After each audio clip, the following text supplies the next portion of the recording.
Heart attack যখন কোনো একটা মানুষের হচ্ছে তখন কিভাবে বোঝা যাবে যে না তার বুকে ব্যথাটা খুব বাড়াবাড়ি, রেস্ট পেন অর্থাৎ বসে থাকা শুয়ে থাকা অবস্থাতেও তার বুকে ব্যথা হচ্ছে, অথবা অল্প একটু কাজকর্ম করতে গেলে এত সাংঘাতিক ব্যথা হচ্ছে যে সে তাকে হসপিটালে আসতে হচ্ছে। এর সঙ্গে হসপিটালে এলে তখন তার আমরা ইসিজি করব, ইকো করব, সেগুলোতে কিন্তু চেঞ্জ থাকবে। 40, 50, 60% যে ব্লকগুলো আছে না, সেগুলোতে হার্ট অ্যাটাক হয়। না হলে এত কম বয়সে হার্ট অ্যাটাক হচ্ছে কেন? তাদের তো ব্লক ডেভেলপ করার অত সময় পায়নি। তাহলে আমাদের দেশে 25% হার্ট অ্যাটাক 40 বছরের নিচে হচ্ছে কি করে? কারণ এই অল্প ব্লকগুলোতে কিন্তু হার্ট অ্যাটাকের সম্ভাবনা বেশি। এটা শুনতে অবাক লাগলেও এটা কিন্তু প্রমাণিত সত্য। কেন হার্ট অ্যাটাক হয়? পার্সেন্টেজ বেশি হলে আপনার হার্ট অ্যাটাক হবে, this is completely a wrong information. অল্প ব্লকেও কিন্তু আপনার হার্ট অ্যাটাক হতে পারে। তাহলে আপনাকে কি করতে হবে? কিন্তু ক্রনিক করোনারি সিনড্রোম, যাদের হাঁটতে গেলে বুকে ব্যথা হচ্ছে, অন্য সময় কমে যাচ্ছে, তাদের কিন্তু জেনারেলি ওটা হয় না। তাদেরকে ওই জন্য আমরা ওষুধ দিয়ে রাখি, এবং যাদের যদি ব্যথাই না থাকে তাদেরকে আমরা তো ডিসকারেজ করি কোনো রকম ইন্টারভেনশনের দিকে যেতে। নমস্কার দর্শক বন্ধুরা, ইমেজ বেঙ্গল হেলথ কেয়ার অনুষ্ঠানে আপনাদের সকলকে স্বাগত। আজকে আমরা একটু কথা বলবো আপনাদের সঙ্গে হার্ট ব্লক এবং হার্ট ব্লকের চিকিৎসা সম্পর্কে। আমরা অনেকেই মনে করে থাকি যে হার্ট ব্লক মানেই হচ্ছে অপারেশন। সত্যি কি তাই? না, অপারেশন ছাড়াও হার্ট ব্লকের ক্ষেত্রে ওষুধ বা অন্য কোনো সাপোর্টিভ ট্রিটমেন্টের মাধ্যমে একজন রোগী ভালো থাকতে পারেন। এটা হচ্ছে আজকে আমাদের আলোচনায়। তাহলে আজকে আমাদের আলোচনার যেটা মূল বিষয়, যে কোন পর্যায় পর্যন্ত হার্ট ব্লকের ক্ষেত্রে অপারেশন না করলেও চলবে, আর তার পাশাপাশি আরো একটা বিষয় অত্যন্ত গুরুত্বপূর্ণ, যে কোন পর্যায়ে হার্ট ব্লকে হার্ট অ্যাটাকের ঝুঁকি অনেক বেশি বেড়ে যায় এবং সেক্ষেত্রে অন্যান্য বিভিন্ন ট্রিটমেন্টের প্রসঙ্গ আসবে। তো স্বভাবতই এই বিষয় নিয়ে আজকে আমরা কথা বলবো। আমরা আমাদের মধ্যে পেয়েছি বিশিষ্ট ইন্টারভেনশনাল কার্ডিওলজিস্ট ডক্টর অরিন্দম পান্ডেকে। স্যার নমস্কার, আপনাকে আমাদের ইমেজ বেঙ্গল হেলথ কেয়ারে স্বাগত। Thank you for having me. Thank you sir. তো প্রথমেই সাথী, তোমাকে যেটা আমি বলি, তুমি এমন একটা টপিক আমাকে বলতে বলছো which I feel is very relevant. কারণ কি বলছি, প্রত্যেক দিনই হয় কোনো রুগী এসে বা কেউ ফোনে জানতে চাইছে আমার 80% ব্লক হয়ে গেছে, আমার 90% ব্লক হয়ে গেছে, এখন আমি কি করব? আর্জেন্টলি কিছু করতে হবে নাকি কিছুদিন ওষুধ খেয়ে দেখা যাবে? দেখো, হার্ট ব্লকের পার্সেন্টেজ ডেফিনেটলি ইম্পর্টেন্ট, কিন্তু তার থেকে অনেক বেশি ইম্পর্টেন্ট আমাদের পেশেন্টের কি হয়েছে, রোগটা কি, এটা যদি আমরা বুঝবার চেষ্টা না করি তাহলে এই পার্সেন্টেজের হিসেব বুঝে কিচ্ছু লাভ নেই। তোমাকে আমি আরো সিম্পল ওয়েতে যদি বোঝাই, তাহলে বলতে হবে যে আমাদের যে এই হার্ট ব্লকের জন্য কি হচ্ছে, বুকে ব্যথা হচ্ছে। এই বুকে ব্যথার প্যাটার্ন দেখে বা অন্যান্য পরীক্ষা নিরীক্ষা দেখে আমরা এই ধরনের হার্টের, এটাকে তো ওভারঅল কি বলা হয়, ইস্কেমিয়া, হার্টের ইস্কেমিয়া, মানে হার্টের রক্ত চলাচল যতটা প্রয়োজন তার থেকে কম হচ্ছে, অর্থাৎ স্বাভাবিক নয়। তো হার্টের এই ইস্কেমিক হার্ট ডিজিজ বা ইস্কেমিয়ার দুটো মেজর ম্যানিফেস্টেশন হতে পারে। একটাকে আমরা বলি অ্যাকিউট করোনারি সিনড্রোম, আর একটাকে বলা হয় ক্রনিক করোনারি সিনড্রোম। বোঝা গেল? এই দুটোর ক্ষেত্রেই যদি আমি ব্লকেজ দেখতে গিয়ে অ্যাঞ্জিওগ্রাফি করি বা সিটি স্ক্যানে এখন অ্যাঞ্জিওগ্রাফি করা যায়, সিটি অ্যাঞ্জিও করি, তাতে পার্সেন্টেজ ওয়াইজ আমরা ব্লকেজ পেয়ে যাব, কিন্তু দুটো একই পার্সেন্টেজের ব্লকেজ, দুটো ম্যানিফেস্টেশনে তার আমার অ্যাপ্রোচ আলাদা হবে। অ্যাকিউট করোনারি সিনড্রোম মানে ওভারঅল আমরা যেটাকে বলি হার্ট অ্যাটাক। হার্ট অ্যাটাক যখন কোনো একটা মানুষের হচ্ছে তখন কিভাবে বোঝা যাবে যে না তার বুকে ব্যথাটা খুব বাড়াবাড়ি, রেস্ট পেন অর্থাৎ বসে থাকা শুয়ে থাকা অবস্থাতেও তার বুকে ব্যথা হচ্ছে, অথবা অল্প একটু কাজকর্ম করতে গেলে এত সাংঘাতিক ব্যথা হচ্ছে যে সে তাকে হসপিটালে আসতে হচ্ছে। এর সঙ্গে হসপিটালে এলে তখন তার আমরা ইসিজি করব, ইকো করব, সেগুলোতে কিন্তু চেঞ্জ থাকবে। বেশিরভাগ ক্ষেত্রেই সেগুলো নর্মাল হবে না।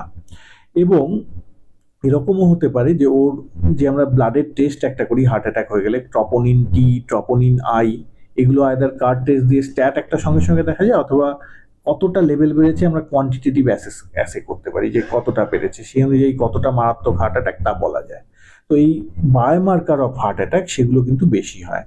অ্যাকিউট করোনারি সিনড্রোমের বেসিক্যালি তিনটে আবার পার্ট আছে, আমি খুব কনফিউজড লোকজনকে করতে চাইছি না। একটা হচ্ছে এসটি এলিভেটেড মাইক্রো ইনফাকশন, যেটা খালি ইসিজি দেখেই বলে দেওয়া যায়।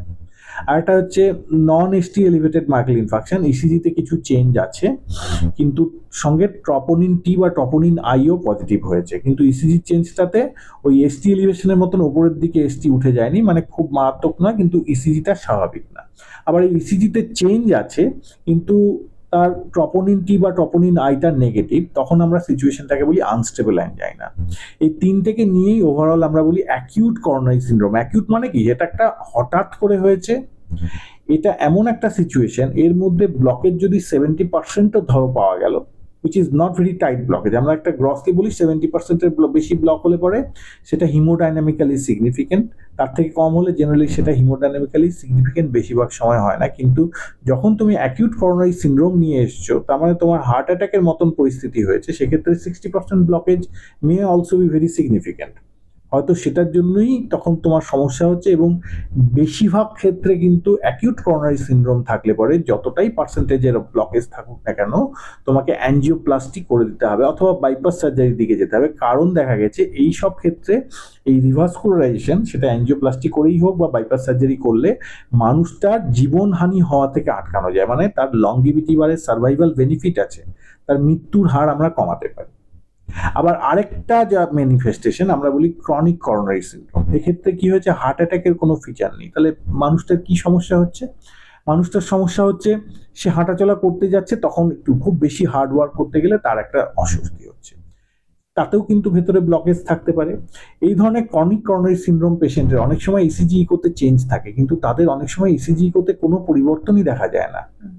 ইসিজি করা গেল সম্পূর্ণ স্বাভাবিক, ইকো করা গেল সম্পূর্ণ স্বাভাবিক। আমি জানি না তুমি এরকম পরিস্থিতির কথা শুনেছো কিনা, ওই ইকো ইসিজি করা হয়েছে সম্পূর্ণ নর্মাল, তাকে অ্যাঞ্জিওগ্রাফি করা হয়েছে, তাকে দেখা গেল ভেতরে ব্লকেজ হয়ে বসে আছে। তাহলে তখন তারা জিজ্ঞেস করে তাহলে ইসিজি কোটা কেন করলেন, তাহলে সবারই এনজিও করা উচিত, সেরকম ব্যাপারটা নয়। তার প্রেজেন্টেশন সেরকম ছিল, ইসিজি ইকো প্রথমে দেখে তারপরেই আমাদের এগোতে হবে। কিন্তু যেটা আমি বলার চেষ্টা করছি যে ক্রনিক করোনারি সিনড্রোম, বুঝতে পারছো, ক্রনিক ব্যাপার, অনেক দিনের সমস্যা, অল্প অল্প করে হয়তো ভেতরে ব্লকেজ বেড়েছে, কিন্তু তাতে ইসিজি ইকো নর্মাল থাকতে পারে, তাই না? তাদের জেনারেলি যদি বায়োমার্কার করো, cardiac biomarker troponin T, troponin I, সেগুলো নর্মাল নেগেটিভ থাকবে।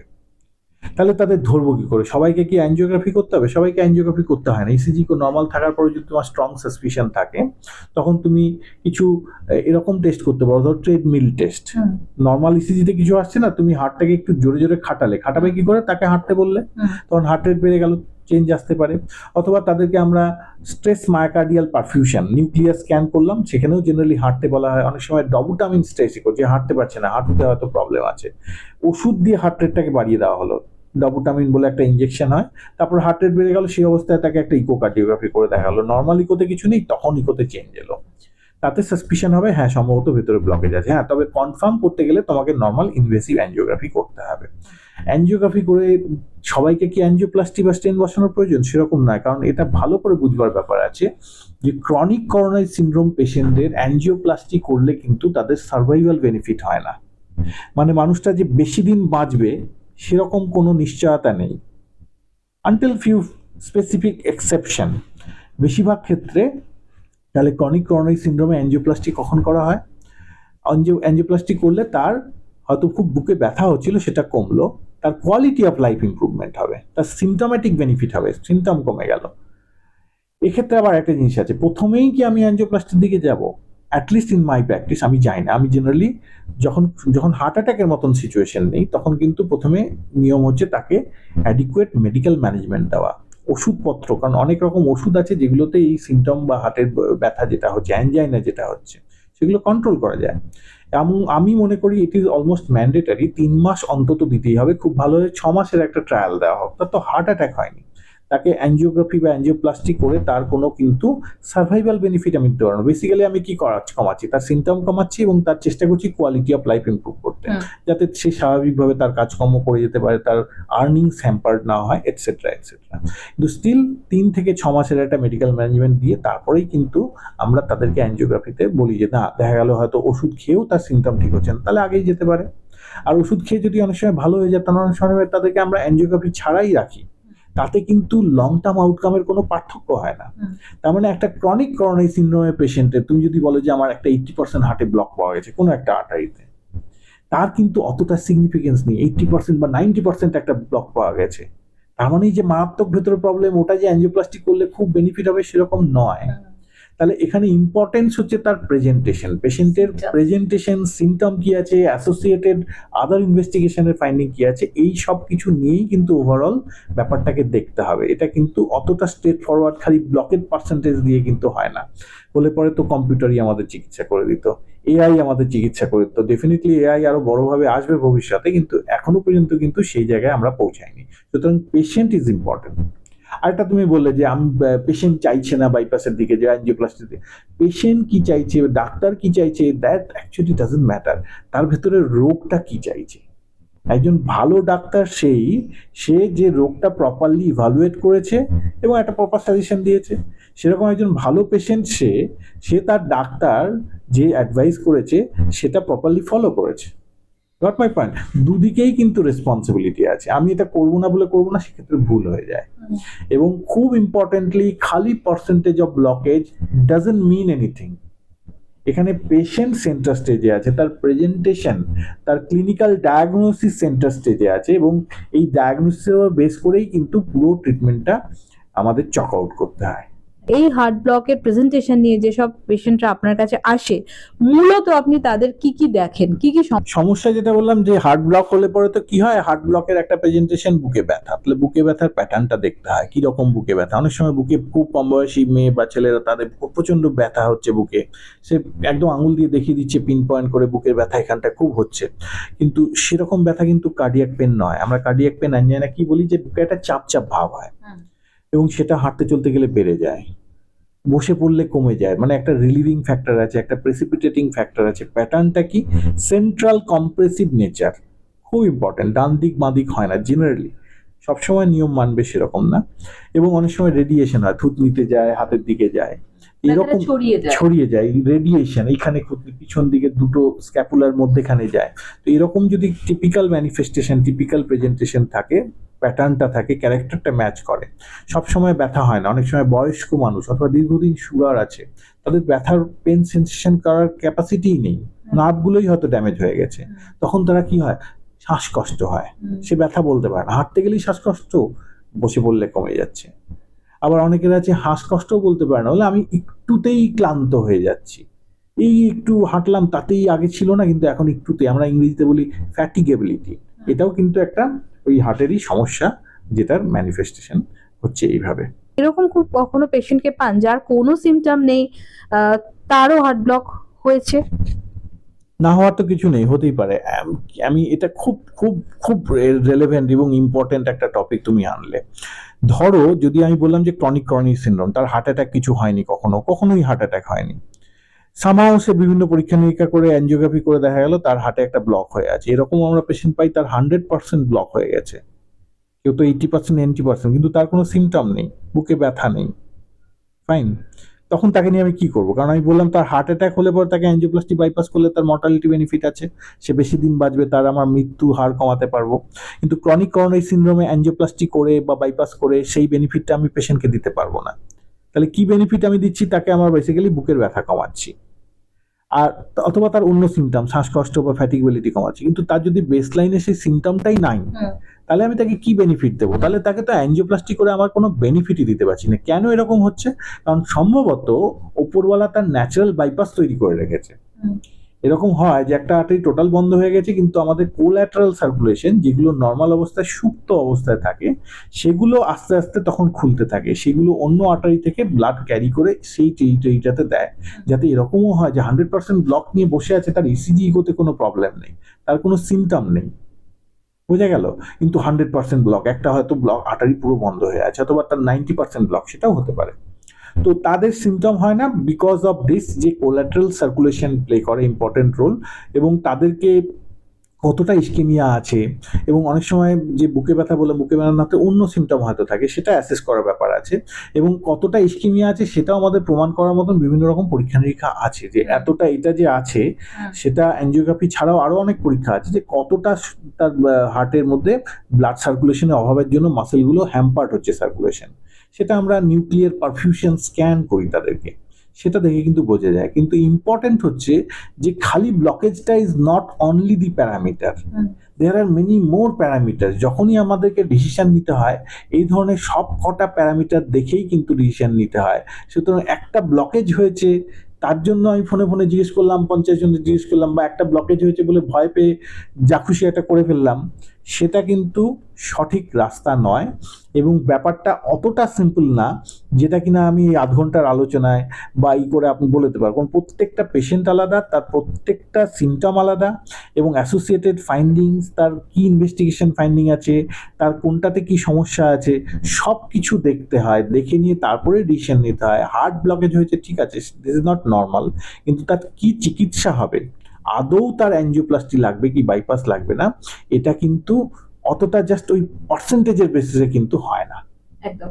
স্যার, আপনি যে জায়গা থেকে আজকে এই প্রসঙ্গটা উত্থাপন করেছেন আমাদের কাছে এটা ভীষণ প্রাসঙ্গিক মনে হয়েছে, কিন্তু প্রশ্ন একটা থেকে যাচ্ছে, সেটা হচ্ছে যে এই যে ধরুন কোনো সিমটম নেই, আবার অনেক সময় টেস্টেও কোনো রিপোর্টে কিছু ধরা পড়লো না, তাহলে আজকের দিনে যেভাবে এই হার্ট অ্যাটাকের সম্ভাবনা বা সাডেন কার্ডিয়াক অ্যারেস্ট যেভাবে বাড়ছে, অল্প বয়সীদের মধ্যেও কিন্তু বাড়ছে। আমরা অনেক সময় দেখছি যে জিমে গিয়ে হঠাৎ করে কেউ কার্ডিয়াক অ্যারেস্ট হচ্ছে, সে মারা যাচ্ছে। তো স্যার, আমরা তাহলে কি করব, মানে আমরা তাহলে বাঁচবো কিভাবে এই হার্ট ব্লক বা হার্ট অ্যাটাক থেকে? যেহেতু বলি prevention is better then cure, সবসময় এটা মাথায় রাখতে হবে। Prevention is better then cure. আপনার লাইফস্টাইল মডিফিকেশন অনেক আর্লি এজ থেকে শুরু করতে হয়, আমাদের স্কুল এজ থেকে শুরু করার প্রয়োজন আছে। স্কুলে কিন্তু বাচ্চাদেরকে রেগুলারলি তাদের লাইফস্টাইল মডিফিকেশন করার যে এনকারেজমেন্ট, সে নিয়ে আমার তো মনে হয় একদম সেপারেট চ্যাপ্টার থাকা উচিত, সেপারেট সাবজেক্ট থাকা উচিত। তখন থেকে কিন্তু শুরু করতে হবে। কারণ যার জন্মগতভাবে কোলেস্ট্রল অ্যাবনর্মাল, সেটা স্কুলে থাকা অবস্থাতেই আছে, তাহলে সে তখন থেকে যদি হেলদি লাইফস্টাইল না শেখে, তাহলে কি করে সে 40 বছর বা 35 বছর বা 30 বছরের হার্ট ব্লকটাকে আটকাতে পারবে? তাহলে অনেক আর্লি শুরু করতে হবে। এর জন্য আমাদের গভর্নমেন্টের বিভিন্ন রেগুলেটরি অথরিটিরও কিছু কিছু স্টেপস আমার মনে হয় নেওয়া দরকার। আমাদের যারা এডুকেশন সিস্টেমে রয়েছে তাদেরকেও অনেক কিছু চিন্তা ভাবনা করতে হবে যে কিভাবে এটা আমরা ছোট থেকেই মনে যে একটা স্মোকিং যে খারাপ অভ্যেস, সেটা আমাদের তো ছেলেগুলোর মাথার মধ্যে ঢোকাতে হবে। কখন ঢোকাবো? স্কুলের টাইমেই তো ঢোকাতে হবে, তখনই তো তার তৈরি হচ্ছে, একটা সেন্স তৈরি হচ্ছে, তাই না? তার ক্যারেক্টার বিল্ড আপ হচ্ছে, তখন থেকে কিন্তু শুরু করতে হবে। তাহলে আমরা কি করে বাঁচবো? তখন থেকেই আমাদের নিতে হবে। আর হার্ট ব্লকেজ হওয়া না হওয়া সেটা তো অনেক পরের ব্যাপার। তার আগে কিন্তু যার হার্ট ব্লকেজ আছে, যার হার্ট ব্লকেজ নেই, তাদের লাইফস্টাইল মডিফিকেশন যে নিয়মগুলো, সে তো একই রকম, সেগুলো তো করতেই হবে। স্যার, একটু যদি বলে দেন মানে কিভাবে আমরা লাইফস্টাইল মডিফিকেশন করব? খুব ইম্পর্টেন্ট হচ্ছে আপনার বডি ওয়েট, আপনার অ্যাক্টিভিটি। সেডেন্টারি লাইফস্টাইল, বসে আছেন, দাঁড়িয়ে আছেন, যদি আধ ঘন্টা করে হাঁটতে পারেন, বা সাইকেল চালাতে পারেন, বা সুইমিং করতে পারেন, বা রানিং করতে পারেন at least 5 days a week, that plays a huge benefit. Similarly রাতে ঘুমটা খুব ইম্পর্টেন্ট, অ্যাডিকুয়েট ঘুম এবং স্ট্রেস লেভেল কমানো। স্ট্রেস লেভেল সবসময় কমানো সম্ভব হয় না, আমাদেরকে সবাইকেই কাজে কর্ম যেতে হয়, কিন্তু সেটা কমানোর ক্ষেত্রে আমার মনে হয় এখনকার দিনে একটু মেডিটেশন করা, একটু মি টাইম রাখা, সেটা খুব ভালো ইম্পর্টেন্ট রোল প্লে করে। তার সঙ্গে থাকে হচ্ছে যদি সুগার, প্রেশার, কোলেস্ট্রল থাকে, তার প্রপার অ্যাডভাইস নিয়ে, খালি আছে করলাম মনিটরিং করতে হবে। আপনার লাইফস্টাইল মডিফিকেশন যদি সাকসেসফুল হয়, ওয়েল অ্যান্ড গুড। যদি না হয়, তাহলে যদি প্রয়োজন হয় ওষুধ নিতে হয়, ওষুধ নিতে হবে অবশ্যই আপনার ডাক্তারবাবুর পরামর্শ মতো। ওজনটা তো কমাতেই হবে, একটা ডেফিনিট লেভেলের নিচে রাখতে হবে। আর food habit is important. Food habit important, কিন্তু ফুড হ্যাবিটের না ওরকম ব্যাপার নেই যে এই ফুডটা খারাপ ওই ফুডটা ভালো। তো খুব ভালো হয় হোমমেড ফুড খেতে গেলে।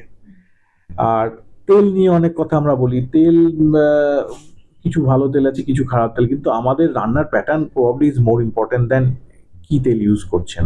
হ্যাঁ, কারণ তেল যদি ভালো তেলও ইউজ করেন, অনেকে আমরা বলি না অলিভ অয়েল ভালো, প্রচুর মোনো আনস্যাচুরেটেড ফ্যাটি অ্যাসিড আছে। সর্ষের তেলের কম্পোজিশন অনেকটা অলিভ অয়েলের মতন, কিন্তু যে কোনো তেল যদি খুব তাড়াতাড়ি আঁচে আপনি রান্না করছেন, মানে হাই আঁচে রান্না করছেন, তাড়াতাড়ি করতে চান, হ্যাঁ, আমার তো কুক আসে বেশিরভাগ সময়, না কুকরা এসে তারা কি তাড়াতাড়ি করে নিয়ে চলে যাবে, সেটা করতে গেলে এত বেশি টেম্পারেচার হয়ে যায়, ভালো তেলের ভালো বৈশিষ্ট্য সব নষ্ট হয়ে যায়। তো কি তেল ইউজ করছেন? অবশ্যই বনস্পতি, হ্যান যেগুলো একদম প্রমাণিত খারাপ তেল, সেগুলো বাদ দিতে হবে। কিন্তু সেটা বাদ দিয়ে যে কোনো তেলই যদি আমরা কম আঁচে রান্না করি, অনেকক্ষণ ধরে রান্না করি, সেটা কাজের হয়। যতটা সম্ভব তেল কম ইউজ করা, এবং ন্যাচারাল ফুডের মতন কিছু খাবার আছে যেগুলো কাঁচা খাওয়া যায়, ফল মূল খাওয়া যায়, কিছু সবজি খাওয়া যায়, অবভিয়াসলি ভালো করে ক্লিন করে নিতে হবে। তো সেইগুলো সেরকম বলে রেনবো ফুড, যত কালারফুল খাবার খাবেন মানে ন্যাচারাল কালার না, সিজনাল ফ্রুট, সেগুলো কিন্তু খুব মানে ভালো সুদূর প্রসারী ভালো দিক আছে। এবার একটা অ্যাডিকুয়েট প্রোটিন অবশ্যই মেনটেন করতে হবে, ভেজ খেতে হবে, কিছু নন ভেজও কিন্তু খারাপ না। ডিম নিয়ে আমরা খুব খারাপ কথা বলি, কিন্তু ডিম কিন্তু অত খারাপ নয়, it's a very pure kind of protein. তো অল্টারনেট ডে ডিম যদি আপনি খান, যদি আপনার হার্টের রোগ এস্টাবলিশ থাকে, তাহলে তাদেরকে আমরা এনকারেজ করি খেতে। তো সেরকম ওই আছে মাছ, কম আছে রান্না করা মাছ, হ্যাঁ সপ্তাহে 2 দিন আপনি মুরগির মাংস একটু ইজিলি ডাইজেস্টেবল খেতেই পারেন। হ্যাঁ, কিন্তু খাবার যেটা খাচ্ছেন কি খাচ্ছেন সেটা তো ইম্পর্টেন্ট, কতটা খাচ্ছেন প্রবলি তার থেকে অনেক বেশি ইম্পর্টেন্ট। তো আপনার ক্যালোরিটা একটু কন্ট্রোল করাটা আমার মনে হয় বেশি ইম্পর্টেন্ট। হ্যাঁ, আর খুব বেশি মানে কার্বোহাইড্রেট আমরা বলি না, আমরা বলি হোয়াইট পয়জন বলি, ময়দা এই ধরনের খাবার।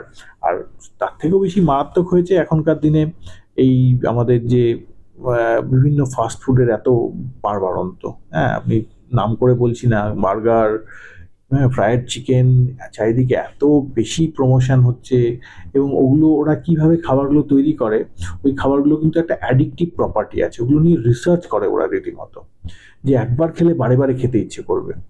তো সেগুলোর থেকে বাইরে বেরিয়ে আসতে হবে, এবং এটা চ্যারিটি বিগিনস অ্যাট হোম, বাড়ি থেকেই শুরু করতে হবে। ওই খাবারের দিকে সহজেই আপনি রিওয়ার্ড হিসাবে দিচ্ছেন, বাবু এটা তুই আজকে শেষ করে নে, ভালো পরীক্ষা দে, তারপর তোকে আমি ওই ফ্রাইড চিকেনটা খাওয়াবো।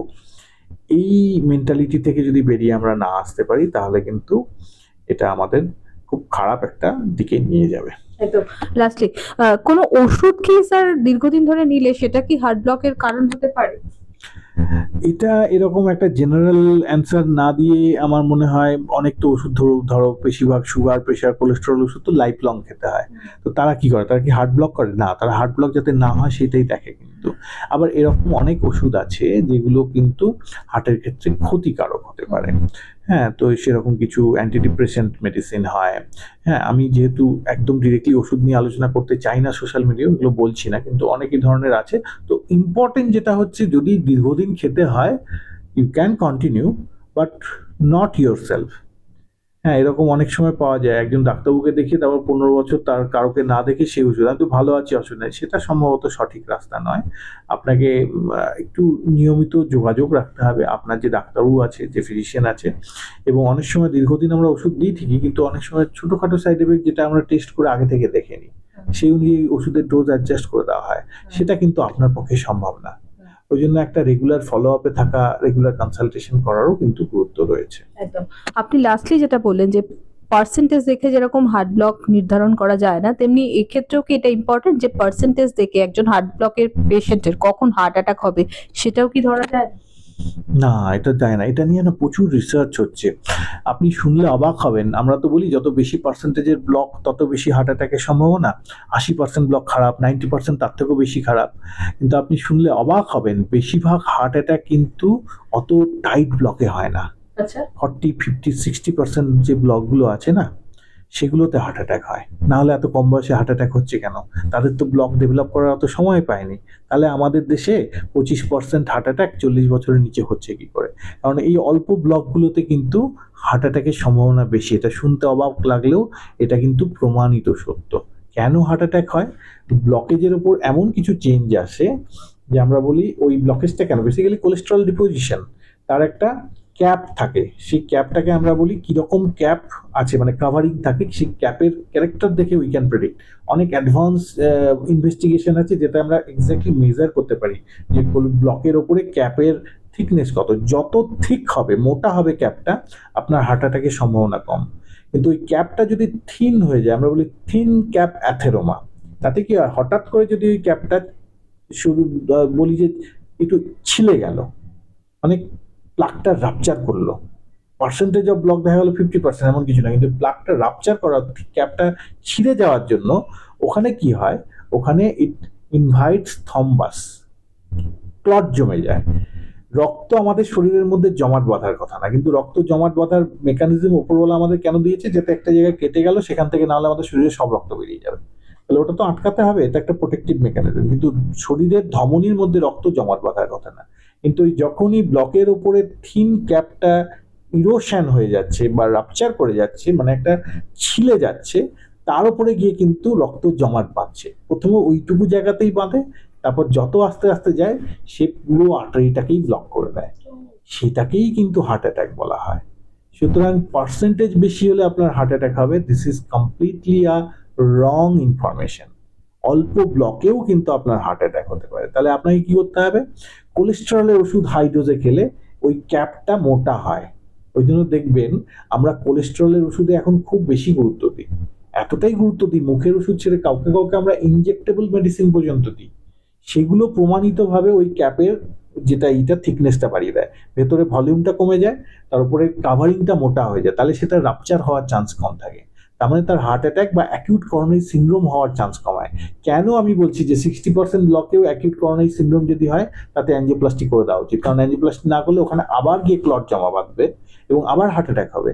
কিন্তু ক্রনিক করোনারি সিনড্রোম, যাদের হাঁটতে গেলে বুকে ব্যথা হচ্ছে, অন্য সময় কমে যাচ্ছে, তাদের কিন্তু জেনারেলি ওটা হয় না, তাদেরকে ওই জন্য আমরা ওষুধ দিয়ে রাখি। এবং যাদের যদি ব্যথাই না থাকে তাদেরকে আমরা তো ডিসকারেজ করি কোনো রকম ইন্টারভেনশনের দিকে যেতে। একটা একদম শেষ প্রশ্ন, যে ধরুন কেউ ওষুধ খাচ্ছে, আপনার কাছে হার্ট ব্লক নিয়ে এলো, আপনি তাকে চিকিৎসা করছেন, ওষুধ খাচ্ছেন, তার প্রপার লাইফস্টাইল ম্যানেজমেন্টও আপনি বলে দিয়েছেন। আচ্ছা, যে ভদ্রলোক 70 বা 80% ব্লক নিয়ে এলেন, এই সঠিক নিয়মানুবর্তিতা বা ওষুধের মধ্যে থাকার ফলে তার কি ব্লকেজটা আস্তে আস্তে কমে আসতে পারে? প্লাক রিগ্রেশন, আপনি তো একদম অ্যাডভান্স সায়েন্সের ইনফরমেশন আমার কাছে চাইছেন। পৃথিবী জুড়ে কার্ডিওলজিস্টরা এটা নিয়েই এখন রিসার্চ করছে যে আমরা ব্লকটাকে নট বাই ডুইং অ্যাঞ্জিওপ্লাস্টি ও বাইপাস সার্জারি, আমরা ন্যাচারালি, ওটাকে ন্যাচারালি বলবো না, ডেফিনেটলি কিছু চিকিৎসার মাধ্যমে ওই ব্লকটাকে কমিয়ে দিতে পারি কিনা, এটাকে বলা হয় প্লাক রিগ্রেশন। এটা নিয়ে প্রচুর চর্চা হচ্ছে এবং এটা কিন্তু সম্ভব, কিন্তু সেটা সম্ভব করতে গেলে যে ধরনের ওষুধ দিতে হয় বেশিরভাগই ইনজেক্টেবল মেডিসিন, এবং যে পরিমাণ কোলেস্টেরল কমিয়ে দিতে হবে, cholesterol is one of the very important factor, কারণ ওটাই তো ডিরেক্টলি গিয়ে জমা হচ্ছে, সেটা এতটাই কম, এটা নিয়ে অনেকে আবার বলে কন্ট্রোভার্সি, এত কম হলে অন্য সমস্যা হবে, এই নিয়ে বিভিন্ন রকম ডিবেট আমাদের মধ্যে চলে, কিন্তু এটা কিন্তু একদম হট টপিক। এবং future is this, future is not angioplasty, future is not bypass surgery, future is reducing the plaque, ব্লকেজটা কমিয়ে দেওয়া।